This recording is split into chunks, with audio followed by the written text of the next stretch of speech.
by the way, I forgot to mention I am a licensed attorney still, so there is that. So a lot of my writings focus on kind of legal cases and the regulations and what's going on in the industry, because it really drives it. So this lawsuit basically is about the remote identification rules. So you guys probably, I hope most of you know, that the Notice of Public Rulemaking came out. It had a network and broadcast solution, right? The limited remote ID, standard remote ID, and then, 53,000 comments later, the final rule comes out and it's broadcast only. And a lot of people, I think, were surprised by that, quite frankly, including Tyler Brennan from CCUAS, who filed the lawsuit with his attorneys. But it's not about the broadcast versus network. That's not the issue. There's a lot of issues. And by the way, I also, my other hats I wear as a professor at CSU Pueblo. So what I always tell my students is go to the primary source, right? Go back and read the rules. Go back and read the briefs. They're publicly available. So you can see what CCUAS filed and what their arguments are for yourself. And you can also see the government's response, which was just filed October 4th. And by the way, 9 attorneys on the government side, Department of Transportation, FAA, and Department of Justice normally steps in when there's a federal agency getting sued and represents that agency, and that's the case here.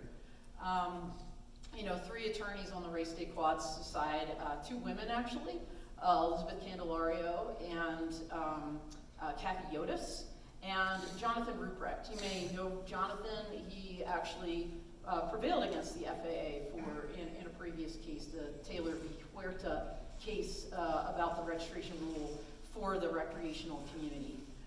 So those are kind of the players. That's what's happening. And what is this about? They're raising a lot of issues, but really when it boils down to it, there's constitutional issues, but primarily statutory issues. And so we all hear this Notice of Public Rulemaking and, the final rule and what's that all about? Well, those rules are, and the reason why the public has an opportunity to comment and the agency is supposed to review those comments meaningfully and respond, derives from the Administrative Procedures Act, or APA. Okay, so anytime a federal agency is making an administrative rule, which is tantamount to a law that people have to comply with, that can affect them, the public has an opportunity then to review that rule in advance and make comments, and that's what happened here. What CCUAS is saying, a lot of things. One of the things they're saying is that many major or substantive important comments were made, including about the constitutionality of the rule, that were not adequately addressed in the answer, basically in the final rule. Some of those things include the Fourth Amendment and the fact that law enforcement, as you probably know, can essentially persistently track any drone operator using this rule. They don't need a warrant. And so that's one of the things that they raise. The fact that you have to put this equipment on your drone and it's either standard, which is baked in, or module broadcast, which is now plugged on the drone, or if not, you have to fly in a FRIA, a federally recognized identification area. Of course, we've got our FPV folks here as well. They're saying, hold on a minute, this doesn't give us an opportunity to fly like we want to fly. We fly in the woods, we fly all kinds of places, and you're kind of shutting us down as a community. So that's a part of it. But the real big part, I think, if you really read this brief carefully, is about procedures. And so what they're saying, again, this is CCUAS, what they're saying is that there was a cohort of 8 industry companies that the FAA met with during the pendency of the rule. And the CCUAS is saying those meetings informed the final rule, which was, again, very different from what the notice was, and that none of that was made available to the public for additional comment. And so really, when you boil it all down, and again, this is like 100-plus page brief with appendices, it kind of really comes down to that. This idea that there were what we call in the law ex parte, or off-the-record communications, that possibly could have changed the direction of this rule, that the public really didn't have a chance to comment on. So again, whether you agree with it or not, that's their claims. The FAA is saying we didn't. Basically saying, okay, we had those meetings. If you read the brief, brief that was that they responded. We had these meetings, but even if we did, and even if it did hypothetically inform the rule, race day quads doesn't have the standing to raise it. So, I mean, that's kind of the response, again, if you boil down that brief.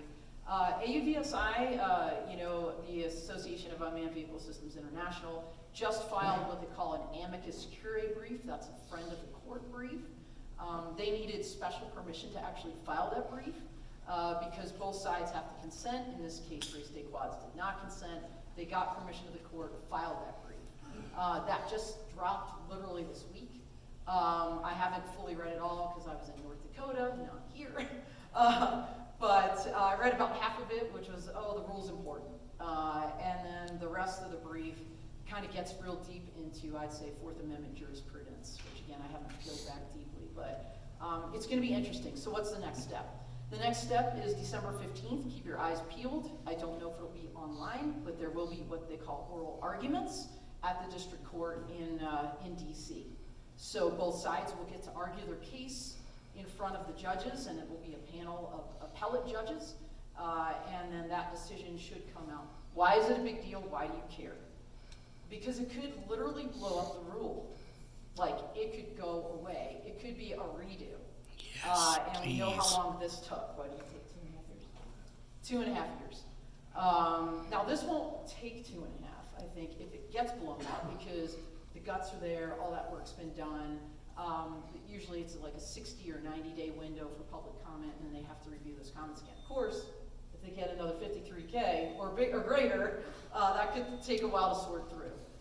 But you probably also know that the effective dates are September of 22nd of 2022 for manufacturers. Okay, so they're all waiting with bated breath, like what's happening here. And then for the actual drone pilot, the drone flying community, a year after that. So a lot of things kind of hang in the balance, and not a lot of people are talking about it, maybe because maybe it's a lightning rod issue. Nobody wants to kick off the FAA. But for me, it's just like, I think it is something that just needs to be discussed because it is newsworthy, and it's important, and it could actually impact the industry. So that's all I got. All right, thanks, Don. And I absolutely wanted to ask that question in front of the FAA. Of course.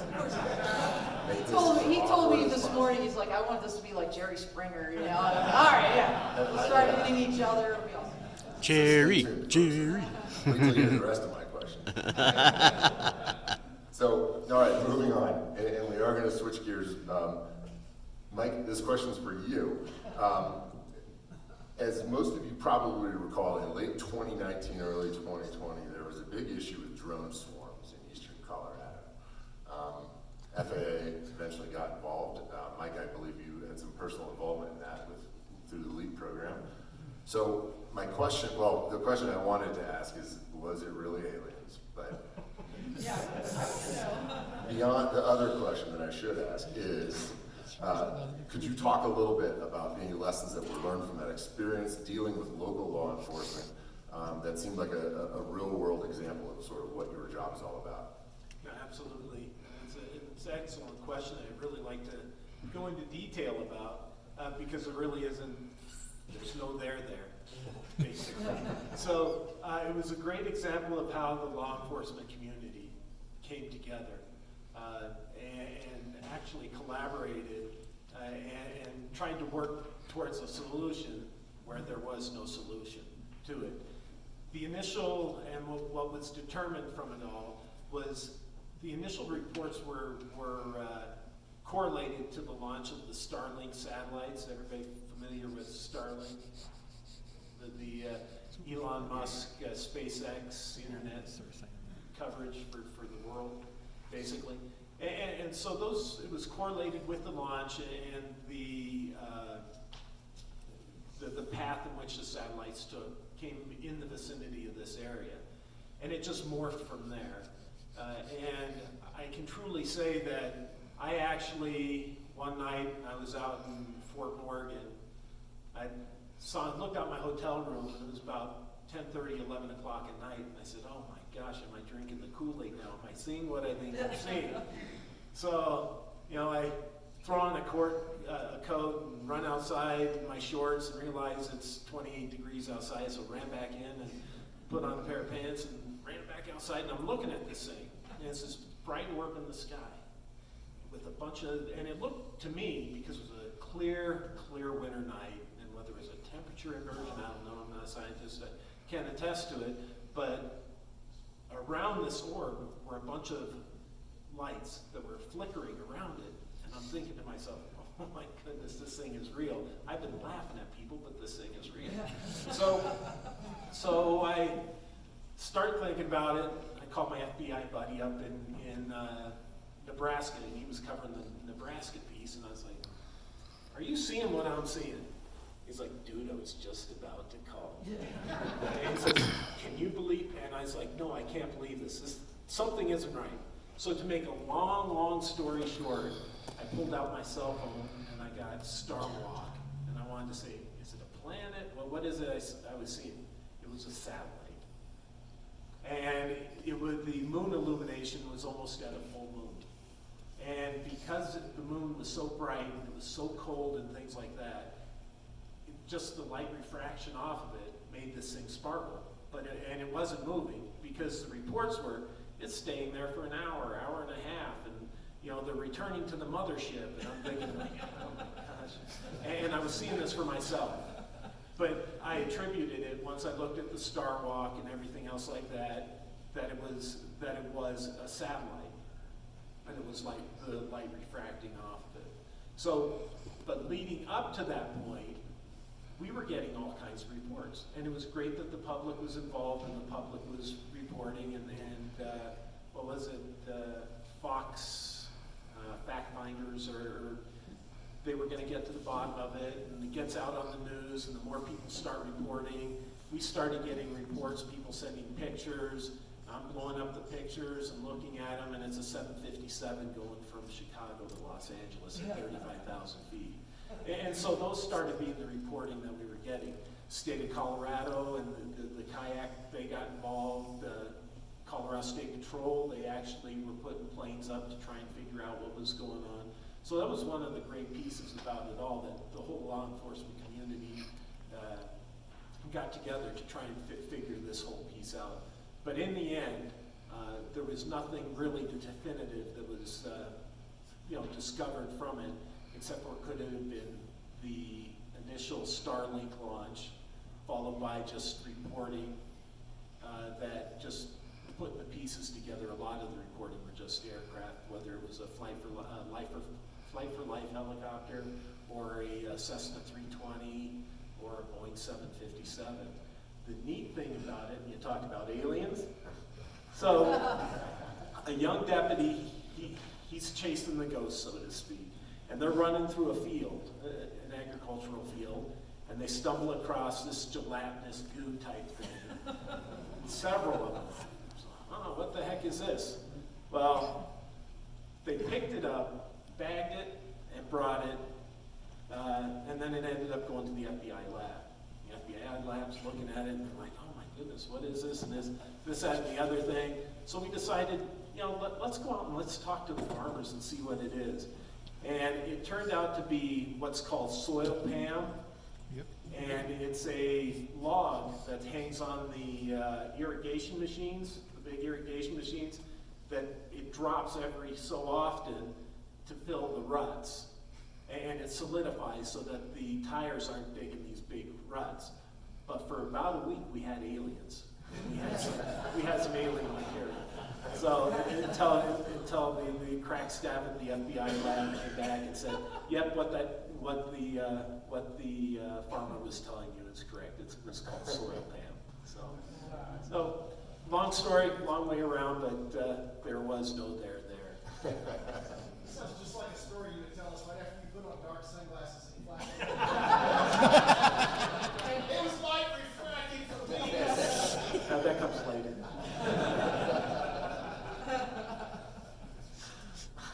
Okay, thanks, Mike. Vic, we're going to jump to you and change gears once again. I have a question for you about your role with as the Director of Legislative Affairs for UAS Colorado. One of the challenges that you are facing, that Colorado faces, and it's really nationwide, is the dreaded patchwork of UAS regulations at the state, local, county, country club level. So talk a little bit about what exactly the risk of this patchwork is, and what the state is doing about it, and what you think the state should be doing about it. Patchwork quilt of drone regulations. That's an FAA phrase they've used since the beginning. I think I first heard it in 2015. It's an issue where political subdivisions, so localities, state, county, city, park, try to control the national airspace system, which is obviously, as hopefully most of us know, is only allowed at the federal level by the FAA by congressional mandate. They're there to keep things safe. And what would happen if all these different little cities and states and parks went ahead and had their own rules to control the national airspace system is, whose rules do you follow when you're in the air? I like to use an example. I live in Lakewood, Colorado, and if I want to fly BB laws, which I won't, or move about 7 blocks east of where I live, I can take off from my house, fly in Jeffco, fly in Lakewood, fly in unincorporated Jefferson County, and fly in Denver, all by maintaining line of sight. So whose rules would I follow in a situation like that? Another issue would be if I travel, and I do. I travel. I've flown all over the country in a couple, 3 different nations. If I'm flying somewhere, California sucks at this, by the way. I'm glad you're back. If I'm flying somewhere, I've got to spend my time in pre-flight, not just doing the FAA pre-flight, but figure out, okay, what am I supposed to do when I get there? Do I need to, am I allowed to fly over the street? Am I allowed to fly over a park? Am I allowed to fly over a prison? Not that I would. But the research involved in trying to do something like that is counterproductive to productivity as a business, but also as a hobbyist, as a recreational, as full send FPV back there. What's going to happen if I'm trying to fly someplace and all of a sudden I'm flying over somebody else? And if it comes to landing fees, if it comes to airspace use, things like that, where does that happen? Who's in charge of that? So that's a huge issue when it comes to different kinds of things like that. We need to have a consistent set of rules to be able to fly safely and legally in the national airspace system, no matter where you're taking off from, no matter where you're flying over. Now, obviously, there's places we shouldn't fly over, prisons, things like that. But the rules involved in something like that just make our jobs and our hobbies, and even in law enforcement, okay, whose rules am I supposed to enforce here? It makes it a nightmare for everybody who's flying. So there has to be a one single consistent source of NAS regulations for UAS operations. Yep. Since we're going Jerry Springer format, I gotta go do a counterpoint here. And no, what I'll just say is, it's just not that simple, right? Because it's fundamentally constitutional. When you think about things like privacy and crimes like trespass or criminal law in general, that is relegated to the states under the 10th Amendment. And so where the air begins and ends and the land begins and ends is a question that's frankly not settled. And so this idea that, no offense, FAA, that the FAA, right, regulates down to the very lowest blade of grass, including in your backyard, it's not settled. And so, when you hear these things of, municipalities or country clubs regulating flight, oftentimes they're regulating the ground, right? But it impacts the air, and they impact each other. And so these are really tough questions. And I think really what's going to happen, Vic, is either Congress is going to pass a law that maybe some of us will like and some of us won't, or they won't, and the states will continue the patchwork. And then at some point there'll be a lawsuit, and it'll go through the courts and get settled. But it's a very difficult issue because it's not simple, and it is fundamentally constitutional when it comes to federal versus state and who regulates or who gets to legislate what. Are you aware, is there anything in RGB case to get the FAA to define navigable airspace? I mean, that's kind of touches on what everybody's talking about.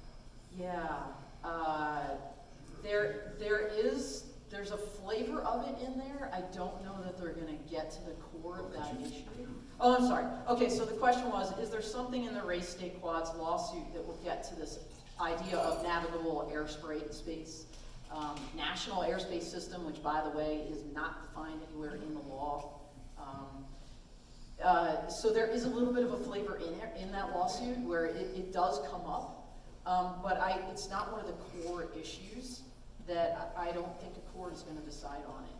But it permeates the whole thing because it really talks about who gets to regulate what in a sense. So, but I'm not sure we're going to get like a final answer out of that case for that issue.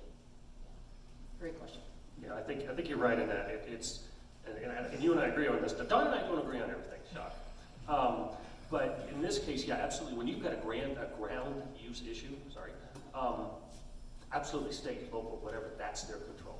The issue comes about when things like Frisco, Colorado, where I grew up, they have a law in the books that says you cannot fly over streets in Frisco, Colorado, no matter where you take off from. So that's controlling the NAS. Now, should you fly over a street 3 feet off the ground and be a pain in the butt to cars? No, that becomes a danger issue or a safety issue. So those kind of rules, absolutely. Privacy, 100%. FAA has no business in our record by saying we have no business controlling privacy issues, things like that. So the ground use issue absolutely is not in the FAA purview and absolutely in the purview of the cities and the states. Privacy, obviously the same thing. But the control of the navigable airspace, and again, it's not defined, and I agree with you, I think this is going to end up in court. Yeah. Absolutely 100%. Somebody somewhere at the SCOTUS level is going to say, hey, here's navigable airspace. With drones, navigable airspace is from the blade of grass up. That doesn't mean I need to fly in my neighbor's backyard 6 inches off the ground, because that's a whole other ball of wax. But yeah, so where does that control of the airspace start for a landowner? And I think that will end up somehow or another in court. And the DSPA will be there, trying to make sure that we protect our rights. Yeah, by the way, I did write an article for this for Inside Unmanned Systems magazine about the airspace rights. It's on my website, P3 Tech Consulting. So I think it's a good primer because there is such a thing called air rights. They're tied to property. And so that's kind of the issue. It's not just the ground, it's like even above a building. So, more to follow. Okay. That's to that though, with navigable waterways and the Corps of Engineers. This has been fought out before over the last 100 years, where the EPA and Coast Guard's jurisdiction starts and ends, and state level jurisdiction starts and ends. I think we've seen a path for this already, though, right? I guess We'll see. I mean, water actually got the physicality of water, so there's that aspect of it. But yeah, I'm sure that will come up if and when it gets to that point in the lawsuit. And I'm going to ask a quick follow-up on all of this to Mike. From your perspective, Let's throw him under the bus. I'm going to bring you into the ruckus here. Yeah, I know. I do counter drugs. No, but this is sort of based on what was going to be my second question to you. Your involvement with local law enforcement, and how much confusion is there with local police departments asking what we can regulate, how we can regulate. And those are very different questions. And because we talked about navigable airspace, which technically is a different issue from privacy rights, right? And could you talk a little bit, how much confusion is there, you think, with law enforcement? In the beginning, it was just absolute confusion. Just to be candid, people unsure of what can be enforced, what can't be enforced, and then there were a lot of questions that the FAA had to address as well. And as to what authorities, as in, manned aircraft under 61 CFR, there is an enforceable piece for any local law enforcement, state law enforcement, federal law enforcement, 61.3, which basically reads that they have the right to go up to a pilot to ask them for their certain identification, just to ensure the safety of the NAS and everything else like that. The administrator has passed down to law enforcement. When it came to UAS, completely different story. They weren't certified under Part 61, so therefore they weren't subject to Part 61 regulations. So the FAA, law enforcement came to the FAA saying, what can we do? What can you guys do to help us help you? Help yourself type of thing. And the FAA has slowly rolled out, and I'm not going to say arguably, it's just it's fact that the FAA, this UAS piece, they've taken a crawl, walk, run approach to it. We're not even at run yet. So we're trying to, meet the needs of all the users, basically. Because not only is it the unmanned community that's coming to the FAA, it's the manned community that's also coming to the FAA saying, how are you gonna protect us? How are you gonna keep us from smacking into one of these things? So it's a delicate balancing act that they're trying to meld all the pieces together. So I kind of sidetracked there, but with the law enforcement, we've started providing law enforcement a little bit more teeth to help, in the identification. And it's not the people in this room that we're concerned about. Absolutely not the people in this room. And I can tell you it's 90% of the 107 community that we're not concerned about. It's that young, mom and dad go over to Costco, buy little Johnny a UAS, and now little Johnny's an expert in UAS flying. And they end up flying it into the airport, flying it into McCarran, or wherever. And those are the things that we're most concerned about. And that's where the biggest educational pieces come to. So that's why the FAA has provided law enforcement the ability now to help us regulate. Because like my program, there's 21 of us nationwide. 21. Can't be everywhere all at one time. That's why we rely heavily on our state and local partners. And they, for the most part, we have great relationships with them. So with that being said, the FAA has come out not so much to try and put the hammer or to restrict the 107 community. They've added into there to address the recreational user that if they don't comply with 49 USC 44809 and if they don't comply with the exemptions to the recreational user, now they fall within the 107 category. So that talks about the whole, you got the guy with the Mavic Mini that says, I'm a recreational user, I don't have to register, it's under, the 0.55. No, you've just broken the rules. And we saw a lot of this enforcement when it was with the Rockies at the All-Star Game, whether it was a Super Bowl or in a enforceable TFR, where they were flying the minis thinking, oh, I don't need to be registered, and haha. And what ends up happening is now, because they broke the rules of either a community-based organization or they didn't comply with the exemption to recreational users, they now fall in the 107 category and now become enforceable. And so the FAA has been very aggressive in addressing those people to try and protect the 107 community and the people that are doing the right thing. But with law enforcement, we've tried to give them more tools in their tool belts so that they can help enforce, whether it's with the 107 where you have to provide the, an ID card, you have to show proof of registration, or with the recreational community with the trust program, the recreational UAS safety test program that has come out. Law enforcement can ask them for that, and it's just a stepping piece. So. And you have a great website. Right? The Leap. Oh, yes, I'm sorry. I was like, See, I am a fan of the FAA. yeah, for real. I thought we were having a Springer Yeah. moment. I was trying to practice bob and weave right here. I'm confused. What do I do? What do I do with my hands? No, yes, the FAA website, the law enforcement, there's the law enforcement toolkit. Thank you, Donna. Appreciate it. I owe you a drink. Now that as soon as the adrenaline wears off, I'm not scared anymore. But yes, the FAA Drone Zone, there's also the FAA law enforcement toolkit as well. So do we have time to answer a question? I guess So we are carving out like 15 minutes at the end still for questions, so if anyone does have anything, if we could hold off just, we have, based on my quick math here, 5 to 7 minutes to just do one more quick question. I want to ask the same question to all three of you. Okay. And then just get, at least a 2-minute answer from each of you. Looking 10 years ago, where you thought we would be today with drone operations, and you could restrict this specifically to the regulatory side, but even in the industry, where did you think drones would be 10 years ago today?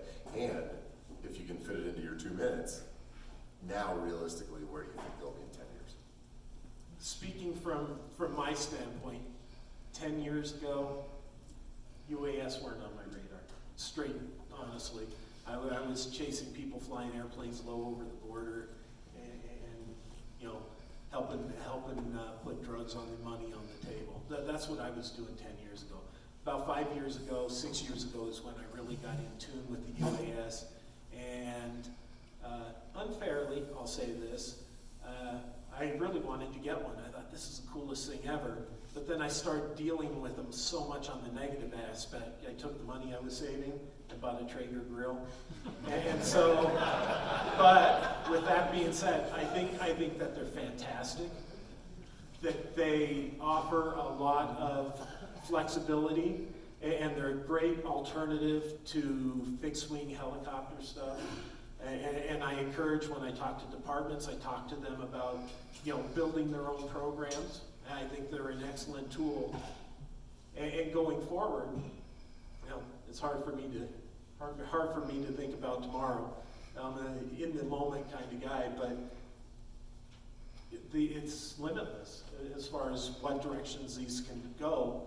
And it's great that we have communities like this that champion the rights of, or champion the advancement of UAS operations and the integration into the NAS. I'll go. 10 years ago, I was working for General Mattis at U.S. Central Command. It was an amazing time to be there. And, as you can imagine, I could tell you about those operations we were doing with drones, but I'd have to kill all of you, not just do a little flashing thing.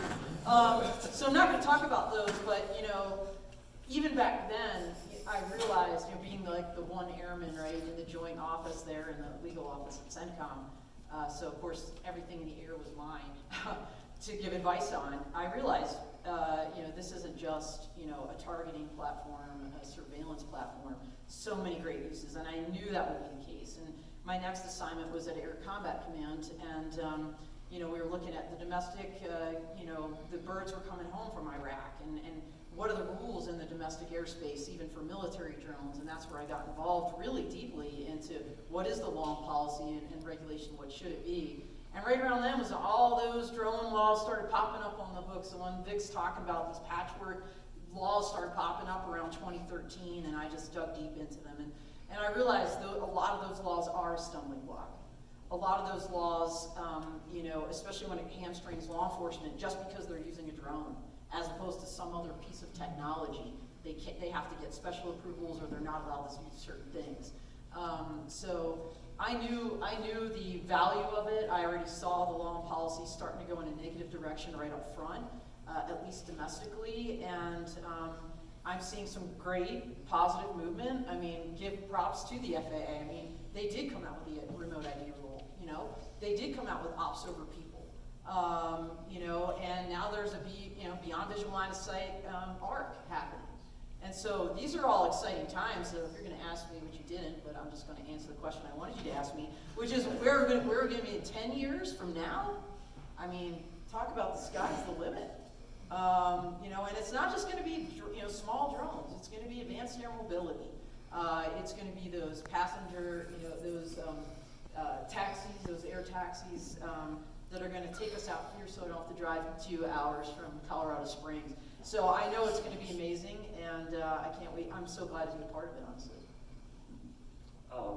10 years ago, I didn't know drones existed. 2014 is when I figured this stuff out. This is probably where I should say that I do not have a law degree. So I always tell people you're getting advice, legal advice, from somebody with an art degree. So So keep that in the back of your minds. But for me, when drones first came out, it was simply the tallest, most versatile tripod in the world. You know, I could put my camera anywhere, up to 400 feet. And so from there, it's what we were thinking about to use drones for in 2014, 2015. We're using them for now. We weren't thinking about it then. So where are we going to be 10 years from now? It's like, we don't know. I mean, we can sit here and guess all day long. I don't think technology has this curve. You know, it's like it's almost a bell curve, where it's just adoption, innovation, and then it kind of mellows out a little bit and starts growing just a little bit. A lot of people say we're still in the infancy. I think we're not in the infancy anymore. I think we're in the toddler stage of the industry, because we know how to walk, we know how to talk, we know how to push those boundaries. For those of you who are parents, you remember the toddler days, where those boundaries get pushed pretty hard, and then we have to push back a little bit as a regulator. So I think that's where we're at now.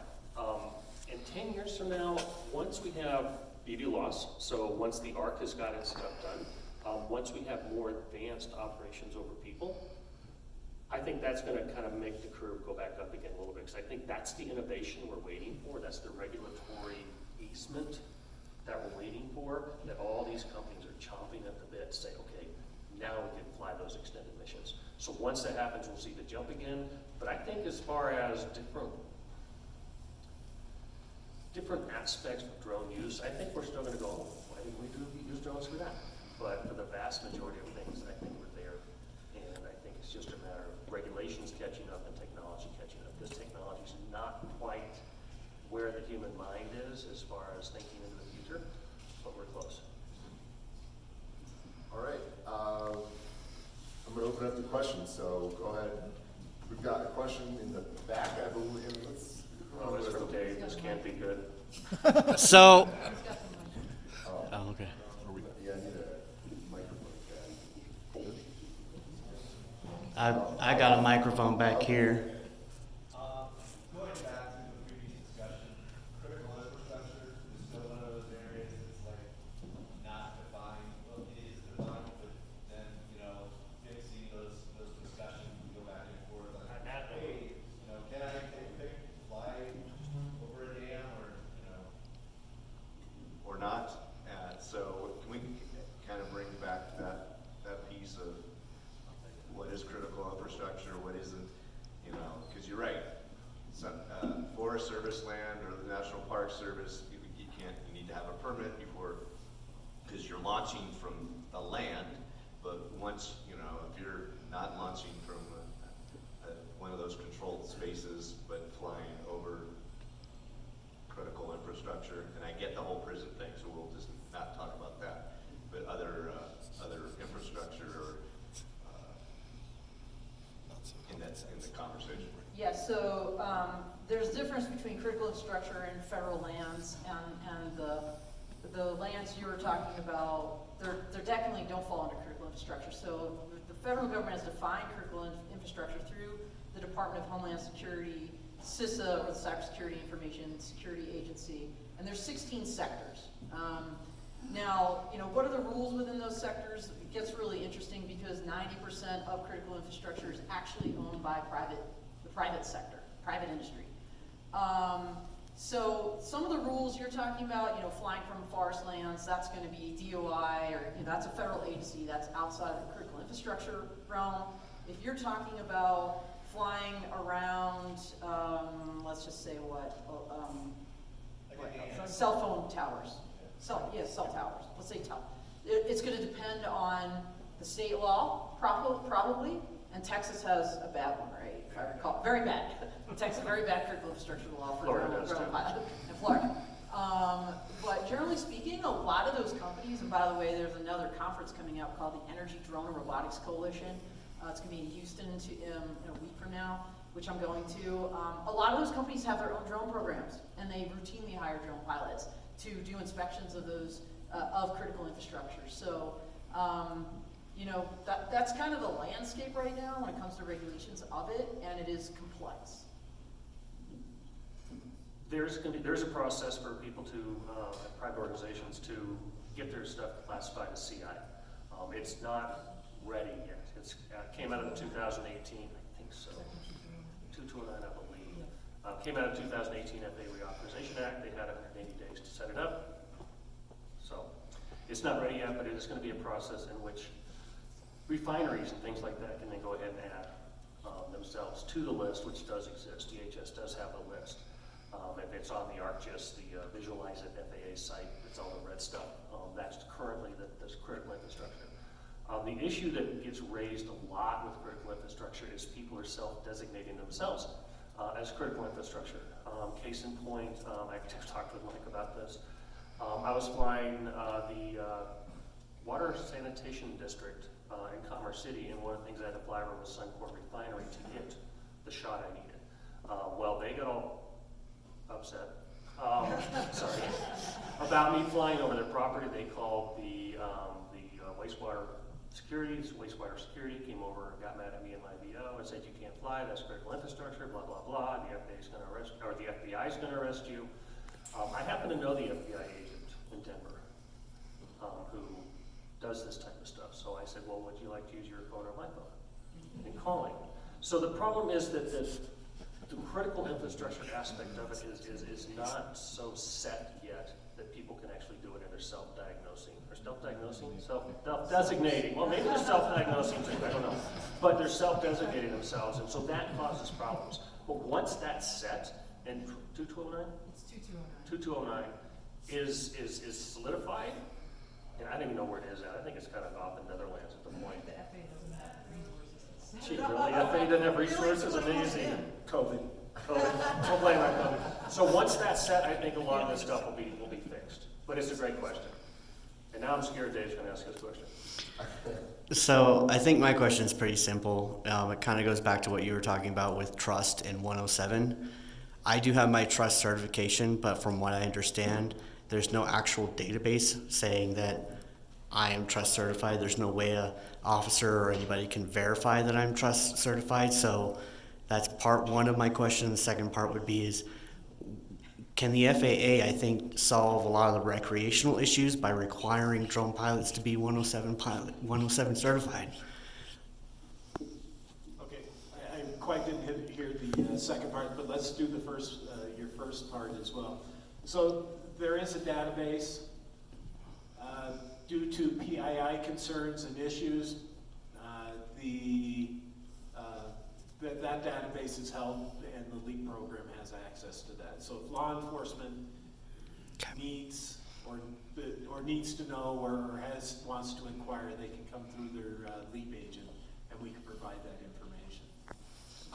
The second half was, do you think it would be easier to solve some of the recreational issues by requiring recreational pilots to be 107 certified or licensed? This is going to be the opinion of the FAA. This is Mike Bummer, but no.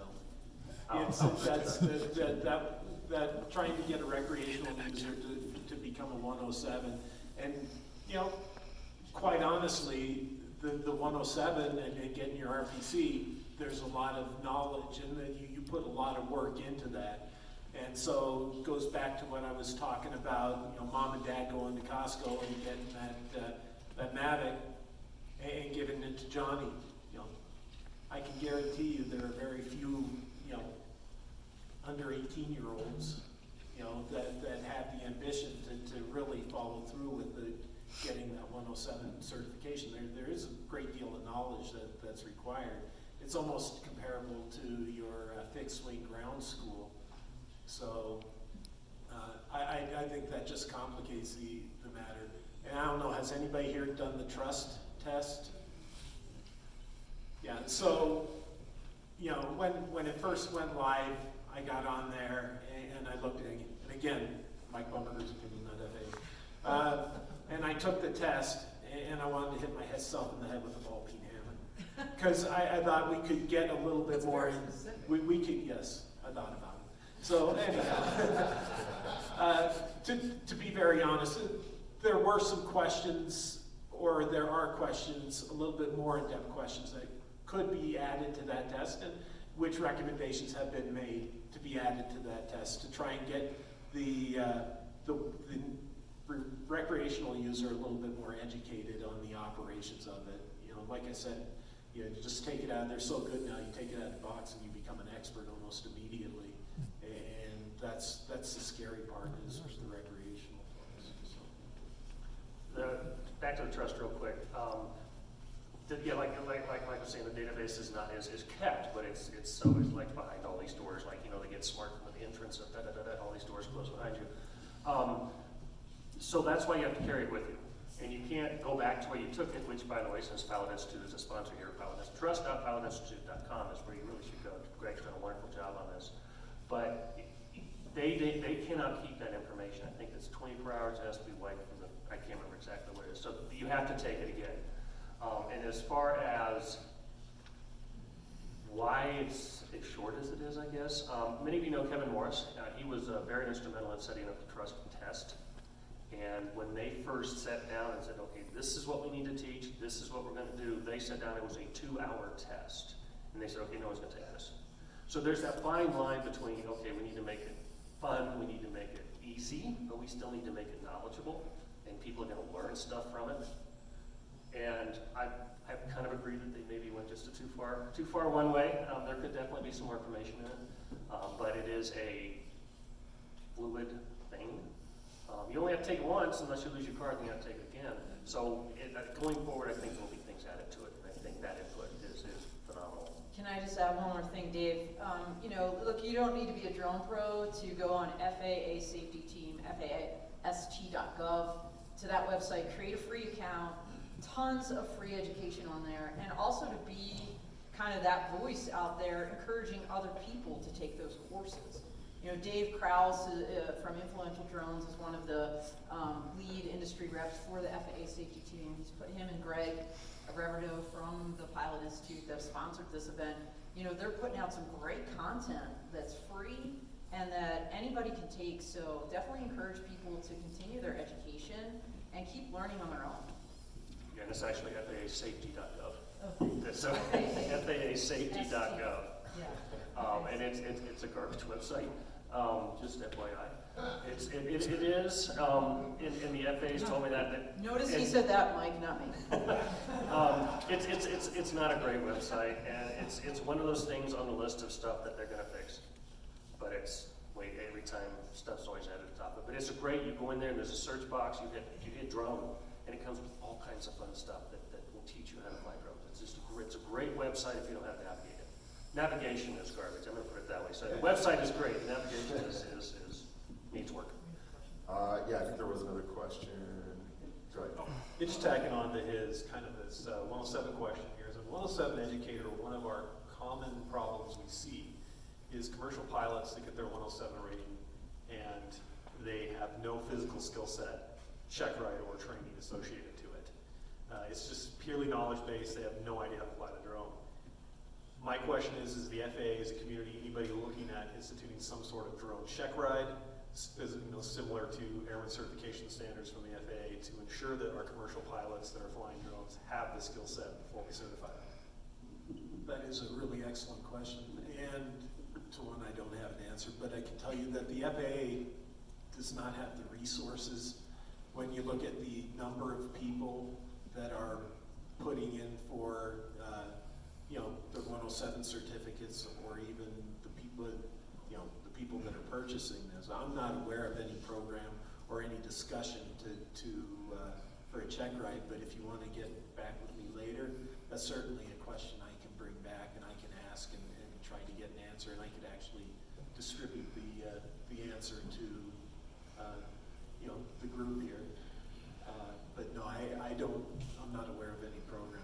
It would be a great idea, but logistically, I'm trying to wrap my head around it, how possible that would be to get all the 107 people check rides. Okay, let me. I'm a opponent of anything to do with any kind of check ride when it comes to 107. And I had to look this up real quick. As of October 1st, there are 246,202 remote pilots in the United States. That's a lot of people. And in order for the FAA to develop some sort of drone safety, whatever, certified flight, so a drone certified flight, a DCFI, the program they would have to develop was just be mind-boggling. We all know how fast the FAA works, and And so something like that, it would take too long to do. I'm sorry, Mike, this is not Mike. I know, but Mike is an FAA, not the FAA. So I'm gonna go with that. Yeah. I'm not a proponent of it. I think that if you're gonna do something like BB loss, something along those extended waivers, I think incorporating some kind of check ride, for lack of a better word, into something like that would be a phenomenal idea. But to set it up as a 107 requirement, I think is just bringing image beyond imagination. I actually think it's a good idea. So the follow-up to that, Chris, is the Center of Excellence for the state troopers, state employees to fly drones have to go through the Colorado Department of Public Safety, which is they use the NIST bucket course that we over at the drone park here in BB. So that is the only, and I did it back in October last year, and yeah, I think it's a good way for mutual aid, SAR teams to know that I have some sort of, I've been evaluated at some point on actually flying a drone. So at a state level, it's being done here in Colorado. Yeah, additional training, I think it is paramount in making the decision to be a safe pilot. And it's something I encourage, it's something other drone pros encourage, something FAA encourages. Yeah, you get your 107, great.